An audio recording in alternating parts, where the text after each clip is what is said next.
How to log into your YouTube channel in another device.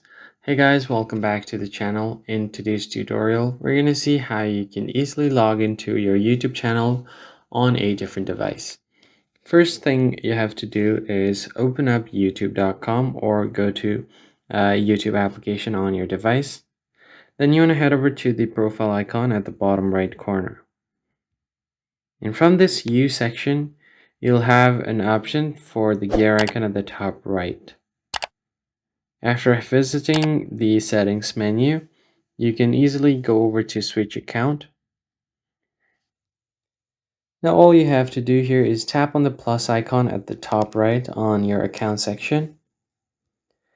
And you'll have to provide your fingerprint or your phone's PIN to verify information to add an account. Now simply go ahead and enter the email address. So I'll just go ahead and enter that and then tap on next. Since this account already exists on my device, I'm not able to add it, but you basically just go ahead and add this to your account. Tap on next. And then from here, you can easily log into your YouTube channel on a different device.